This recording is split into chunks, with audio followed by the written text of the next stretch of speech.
ഞാൻ ശരിക്കും ഈ കാസർഗോഡ് ഗവൺമെന്റ് കോളേജിൽ പ്രീ ഡിഗ്രിക്ക് ചേർന്ന സമയത്താണ് ആദ്യമായിട്ട് കാസർഗോഡ് തന്നെ കാണുന്നത്. അങ്ങനെയാണ്. പിന്നെ അതിനു മുമ്പ് ഞാൻ ഇത് കാസർഗോഡ് കണ്ടിട്ടില്ലായിരുന്നു. അപ്പൊ കാസർഗോഡ് കണ്ട് ഒന്ന് ഒറ്റ നോട്ടത്തിൽ തന്നെ നമുക്ക് ഇഷ്ടപ്പെട്ടു നഗരം. നമ്മൾ മാങ്ങാട് മാത്രമേ കണ്ടിട്ടില്ലായിരുന്നു.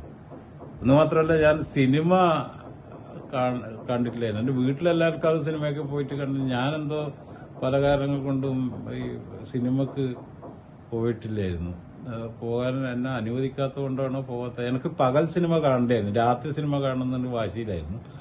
പക്ഷെ ഒന്ന് രണ്ടോ സിനിമകൾ ഞാൻ ഇതിനു മുമ്പ് കണ്ടിട്ടുണ്ട്. പൊന്നാപുരം കോട്ട, തുമ്പോലർച്ച, അങ്ങനെ പച്ചനോട്ടുകൾ, അങ്ങനെയുള്ള സിനിമകളെ ആകെ കണ്ടിട്ടുള്ളൂ. പക്ഷെ സിനിമയിലെ കഥയൊക്കെ എനിക്ക് സ്കൂളിൽ നിന്ന് തന്നെ അറിയായിരുന്നു. എല്ലാവരും പറഞ്ഞിട്ടൊക്കെ അറിയായിരുന്നു. നമ്മൾ വളരെ നോവലൊക്കെ എഴുതിക്കൊണ്ടിരിക്കുന്ന സമയമല്ലേ. ഡിക്റ്റേറ്റീവ് നോവല് പൂമ്പാറ്റ വായിക്കും, ബഷീറിനും വായിച്ചിരുന്നു, എസ് കെ പൊറ്റക്കാടിനെയും വായിച്ചു, MT-നെയൊക്കെ വായിച്ചിരുന്നു ആ സമയത്ത് തന്നെ. പക്ഷെ അമ്പിളിമാവനും വായിക്കുമായിരുന്നു. അങ്ങനെ സകല കയ്യിൽ കിട്ടിയതെല്ലാം വായിക്കുന്ന ഒരു സന്ദർഭം. പിന്നെ അങ്ങനെ പെട്ടെന്ന് കാസർഗോഡ് എത്തിയ സമയത്ത് എന്നെക്കാളും കുറച്ച് മുതിർന്ന രത്നാകരൻ ഡിഗ്രിക്ക് പഠിക്കായിരുന്നു. അപ്പൊ ഞാൻ പ്രീ ഡിഗ്രി പഠിക്കുന്ന സമയത്ത്. അപ്പോൾ രത്നാകരൻ നമ്മളെ ഒന്നിച്ച് കൂട്ടുമായിരുന്നു ആ സമയത്ത് തന്നെ. അപ്പൊ നീ കാസർഗോഡ് ഫിലിം സൊസൈറ്റിയിൽ പോവാന്ന് പറഞ്ഞിട്ട് ഒരു ദിവസം വൈകുന്നേരം, അങ്ങനെയാണ് കല്ലക്കട്ട ബിൽഡിങ്ങിൽ ഞാൻ രത്നാകരൻ ഒന്നിച്ച് പോകുന്നത്. അപ്പൊ എനിക്കത് അതിന്റെ കാര്യങ്ങളൊന്നും അറിയില്ലായിരുന്നു. പക്ഷെ ഏതോ ഒരു സമയത്ത് അപ്പൊ രത്നാകരൻ പറഞ്ഞു ഞാൻ ചിത്രം വരയ്ക്കുന്ന ആളാണെന്നൊക്കെ വത്സം മാഷോടും മുരളി മാഷോടൊക്കെ പറഞ്ഞു. മുരളി മാഷും ഉണ്ടായിരുന്നു, വത്സം മാഷും ഉണ്ടായിരുന്നു. പിന്നെ അന്ന് സേതു ഉണ്ടായിരുന്നു, സേതുവേട്ടൻ ഉണ്ടായിരുന്നു, ഭുവൻദാസ് ഉണ്ടായിരുന്നു. അങ്ങനെ ഒരു ചെറു സംഘം ഓഫീസൊക്കെ എനിക്ക് വളരെ ബോധ്യപ്പെട്ടു. അപ്പൊ ഇങ്ങനെ ഫിലിം ഫെസ്റ്റിവൽ ഉണ്ട് അവിടെ, ഫിലിം സൊസൈറ്റിയാണ്, സിനിമ കാണിക്കും, നീ വരണം സിനിമ. അപ്പൊ നീ വരക്കുന്ന ആളല്ലേ, അപ്പൊ നീ കുറച്ച് പോസ്റ്റർ വരക്കാൻ പറ്റുമെന്ന് ചോദിച്ചു. അപ്പൊ ഞാൻ വരക്കാരനാണോ എന്നൊന്നും എനിക്കറിയില്ലായിരുന്നു. അപ്പോൾ രത്നാകരൻ ഇങ്ങനെ ഒരു അലങ്കാരത്തിന് പറഞ്ഞാണെന്ന് തോന്നുന്നു. അപ്പൊ ഞാൻ പക്ഷെ അന്ന് ഈ ബാറ്റൻഷിപ്പ് പോത്തെങ്കിൽ എന്നുള്ള സിനിമയായിരുന്നു ഞാൻ ആദ്യം ഫിലിം സൊസൈറ്റി കണ്ടത്. അപ്പൊ അതിന് പോസ്റ്റർ ഇല്ലായിരുന്നു. അപ്പോൾ ഇനി കുറച്ച് പോസ്റ്റർ ഉണ്ടാക്കി കൊണ്ടുപോയി അടുത്ത പ്രാവശ്യം വരുമ്പോൾ എന്ന് പറഞ്ഞു. സിനിമ ഒരാഴ്ച ഉണ്ട് ഇനി. സിനിമ ഞാൻ ഫിലിം സൊസൈറ്റിയിൽ സിനിമ കാണാൻ ഇനി ഒരാഴ്ച ഉണ്ട്. അപ്പൊ ഞാൻ പോകുമ്പോൾ മൗലവിന്ന് ഇന്ത്യൻ ഇങ്കൊക്കെ മേടിച്ച് ചെറിയ സ്റ്റിൽസ് നിന്ന് വലിയതായിട്ട് പോസ്റ്റർ ഉണ്ടാക്കണമായിരുന്നു. അപ്പൊ എനിക്ക് ഈ പെയിന്റും അതൊന്നും മേടിക്കാനുള്ള ഒരു പൈസയും നമ്മുടെ അടുത്തില്ല. അതിന്റെ സാങ്കേതിക വിദ്യ അധികം അറിയില്ല. അപ്പോൾ ഇനി നിബ് മേടിച്ചു, ക്രോക്കൽ നിബ് എന്ന് പറയും, ഇങ്കിലും മുക്കിയിട്ട് വരക്കുന്നത്. ബ്രഷൊന്നും ഇല്ല. അപ്പൊ അത് വെച്ചിട്ട് ഞാൻ വലിയ കുറച്ച് പേപ്പറും മേടിച്ചിട്ട് അതിൽ കുറെ പോസ്റ്റർ ഞാനിങ്ങനെ വരച്ച് ഉണ്ടാക്കി. കുറേ ദിവസം എടുത്തിട്ട്, എനിക്ക് വരക്കുന്നത് വളരെ ഇഷ്ടമുള്ള സംഗതി ആയതുകൊണ്ട് പിന്നെ സ്കൂളിലെ പുസ്തകമൊന്നും വായിക്കണ്ടല്ലോ, അപ്പോൾ വായിക്കുന്ന പതിവ് കുറവായിരുന്നു. അപ്പോൾ ഞാൻ ഈ പോസ്റ്ററൊക്കെ ഉണ്ടാക്കി അത് വളരെ കൊണ്ടുപോയിട്ടാകുമ്പോൾ വളരെ ഇഷ്ടപ്പെട്ടു. സിനിമയിൽ അന്ന് തന്നെ കൊടുത്തു. അത് വളരെ മുരളി മാഷക്കും വത്സം മാഷക്കൊക്കെ വളരെ ഇഷ്ടപ്പെട്ടു. പക്ഷെ പെട്ടെന്ന് തന്നെ എന്നെ വളരെ മുതിർന്ന ഒരാളായിട്ടാണ് ഇവർ കണ്ടത്. അങ്ങനെ ആദ്യമായിട്ടൊരു സിനിമ ഞാൻ ബാറ്റൻഷിപ്പ് പോത്തെങ്കിൽ അന്ന് കണ്ടു. അതെന്നെ ആകെ മാറ്റിമറിച്ചു. പിന്നീട് ഫിലിം സൊസൈറ്റിയിലെ എല്ലാ സിനിമകൾക്കും നമ്മൾ എത്തിപ്പെട്ടു. എനിക്ക് തോന്നുന്നത് മെമ്പർഷിപ്പ് ഇല്ലാത്ത ഒരു മെമ്പറായിരുന്നു ഞാൻ. കാരണം എൻ്റെ കയ്യിൽ പൈസ ഇല്ലാത്തത് കൊണ്ടായിരിക്കണം. പിന്നെ ചെറുപ്പ കുട്ടിയാണെന്നുള്ള തോന്നലും ഒക്കെ ഉണ്ട്. അന്ന് കുട്ടികളൊന്നും ആരും ഇല്ല ആ കൂട്ടത്തിൽ, എല്ലാവരും വലിയ ആൾക്കാരാണ്. അപ്പൊ അങ്ങനെ പല സിനിമകളിലും, പിന്നെ കാസർഗോഡ് നമുക്ക് വീട്ടിൽ പോകുന്നതിനേക്കാളും സൊസൈറ്റിയിൽ പോകുന്ന ഒരു താല്പര്യമായി. അങ്ങനെ പല സിനിമകളും കണ്ടു. റാഷമൂൺ, അങ്ങനെ പല മാസ്റ്റേഴ്സിന്റെ ക്ലാസിക്കൽ സിനിമകൾ കണ്ടു. യഥാർത്ഥത്തിൽ ആ കാലത്ത് ഞാൻ ഈ അങ്ങാടി പോലത്തെ ഈ നാട് മിലൻ തിയേറ്ററൊക്കെ കണ്ടിരുന്നു. പക്ഷെ ഞാൻ അവിടെ ഒന്നും തിരിഞ്ഞു നോക്കുക പോലും ചെയ്യാത്ത ഒരാളായി മാറിപ്പോയി. കാരണം ആ സമയത്ത് നമ്മൾ കാണേണ്ടിയിരുന്ന സിനിമകളൊന്നും അല്ല, അത് ഒരു മിസ്സിംഗ് അല്ല. പിന്നീട് നമ്മൾ കണ്ടു. ആ പ്രായത്തിൽ ഒരു സിനിമയും ഞങ്ങൾക്ക് സിനിമ കണ്ടിട്ടില്ലായിരുന്നു. പക്ഷെ ഞാൻ ഇതൊക്കെയാണ് കണ്ടത്. അങ്ങനെ അതിങ്ങനെ വളർന്നു. ഞാൻ പ്രീ ഡിഗ്രി കഴിഞ്ഞിട്ടാകുമ്പോൾ തലശ്ശേരി പഠിക്കാൻ പോയ നേരം അതിശയകരമായിട്ടുള്ള ചില സിനിമകൾ ഡൽഹി എംബസി എന്നൊക്കെ അങ്ങനെയാണല്ലോ വരുന്നത് അന്ന് സ്കൂൾ. ലോക ചിത്രകാരന്മാരെ കുറിച്ചുള്ള 10 സിനിമകൾ വന്നു. അത് ഞാൻ കണ്ണൂരായിരുന്നു ആദ്യത്തെ പ്രദർശനം. കണ്ണൂര് രത്നാകരന്റെ ഒന്നിച്ച് പോയി കണ്ടു. അത് കണ്ടു വളരെ ഇഷ്ടപ്പെട്ടു. അപ്പൊ ഞാൻ ആർട്ട് സ്കൂളിൽ പഠിക്കുക. അപ്പൊ ആർട്ട് സ്കൂളിൽ ഇത് കാണിക്കണം എന്ന് എനിക്ക് ഭയങ്കര ഇതായി.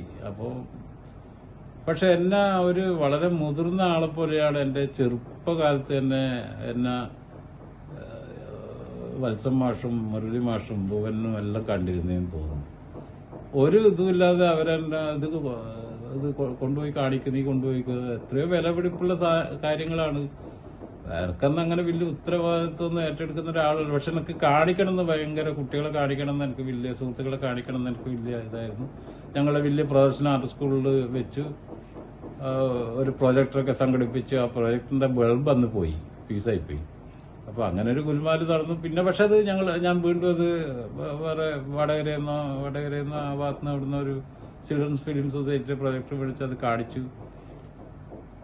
പക്ഷെ പിന്നീട് ഈ കാസർഗോഡ് ഫിലിം സൊസൈറ്റിയിൽ എന്റെ ഒരു ചെറുപ്പകാലത്ത് തന്നെ എത്തിയത് എന്റെ കലേനെ വളരെയധികം, ഞാൻ ആദ്യം പറഞ്ഞില്ലേ, ആ നിബ് ഉപയോഗിച്ചിട്ടാണ് ഞാൻ ഇപ്പോഴും കലാപ്രവർത്തനം ചെയ്യുന്നതെന്ന് പറഞ്ഞു കഴിഞ്ഞാൽ അത് പൂർണ്ണമായി.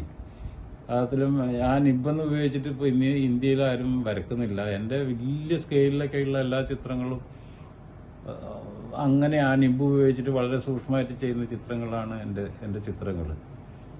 എന്ന് മാത്രമല്ല, ആ പോസ്റ്റർ കഴിഞ്ഞ ഒരു 10 വർഷം വരെ മുമ്പൊക്കെ ആ ഒരു പോസ്റ്റർ, ഞാൻ വരച്ചൊരു പോസ്റ്റർ കല്ലക്കട്ട ബിൽഡിങ്ങിന്റെ ഓപ്പോസിറ്റ് ഒരു നാരായണസ്വാമി ഭവൻ എന്ന് പറഞ്ഞിട്ടൊരു ഹോട്ടലുണ്ടായിരുന്നു, അതിന്റെ ചുമരിലുണ്ടായിരുന്നു. പിന്നെ എപ്പോഴും അത് പോയി. പിന്നെ എടാ, അത്രയും നമ്മൾ ആ കലയിലേക്ക് വരാനുള്ള ഒരു ആകർഷണത്തിൽ ഞാൻ കണ്ടുപിടിച്ചതാണെന്ന് തോന്നുന്നു. പിന്നെ ഇത് ആർട്ട് സ്കൂളിലെ പഠനം കഴിഞ്ഞ ഉടനെ തന്നെ എന്റെ ആദ്യത്തെ ചിത്ര പ്രദർശനം നടത്തുന്നത് കാസർഗോഡ് ഫിലിം സൊസൈറ്റിയാണ്. അതെങ്ങനെയാണ് അവർക്ക് ഇതെല്ലാം സാധ്യമായെന്നോ, എന്നിൽ ഒരു കലാകാരന് എങ്ങനെ ഉണ്ടായിട്ടുണ്ടോ എന്നൊന്നും എനിക്കത് മനസ്സിലായിട്ടില്ല. പക്ഷെ ഞാനെല്ലാം വളരെ സൂക്ഷ്മതയോടെയും ആധികാരികമായിട്ട് തന്നെ അങ്ങ് കൈകാര്യം ചെയ്തെന്ന് എനിക്ക് തോന്നുന്നു. പിന്നീട് തിരിഞ്ഞു നോക്കുമ്പോൾ വളരെ ഇതായിട്ടാണ് ഫിലിം സൊസൈറ്റി എന്റെ ജീവിതത്തിൽ വളരെ പ്രധാനപ്പെട്ട ഒരു വഴിയല്ല, ഒരു വീട് പോലെ. പിന്നെ അവര് താമസിച്ചിരുന്ന, മുരളി മാഷൊക്കെ താമസിച്ചിരുന്ന വീടിന്റെ പേര് ഗസാക്ക് എന്നായിരുന്നു, ആ ഭാഗത്ത്, നെല്ലിക്കുന്ന് ഭാഗത്ത്. അപ്പൊ അവിടെയായിരുന്നു രാത്രികളും പകലുകളും, അങ്ങനെ ഒരു കാലമായിരുന്നു അത്. പ്രീ ഡിഗ്രി വരെ ഞാൻ വളരെ സജീവമായിരുന്നു. പിന്നീട് വന്നും പോയൊക്കെ ആയിരുന്നു. അത് കഴിഞ്ഞ ഉടനെ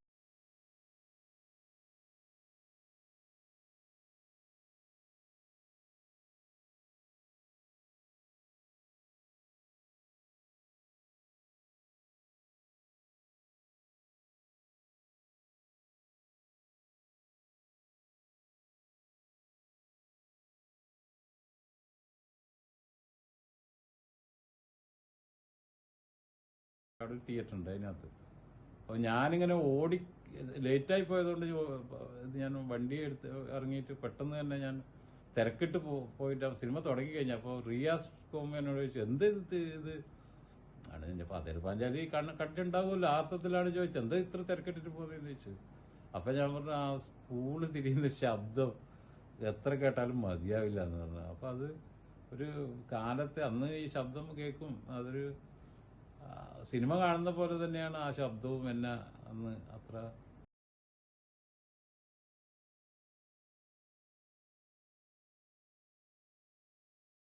എല്ലാത്തിനും എൻ്റെ ഫിലിം സൊസൈറ്റി എന്നെ വളരെയധികം അതിൻ്റെ പ്രവർത്തകരായിട്ടുള്ള മുരളി മാഷും വത്സം മാഷും ഭുവൻദാസും രത്നാകരനും അനിൽ എൻ്റെ ക്ലാസ്മേറ്റാണ്. അനിൽ പിന്നീട് വളരെ സജീവമായിട്ടുണ്ടായിരുന്നു. അനിലിൻ്റെ ഇത് പ്രൊജക്റ്റൊക്കെ ഓണാക്കാനൊക്കെ പറ്റുമായിരുന്നു.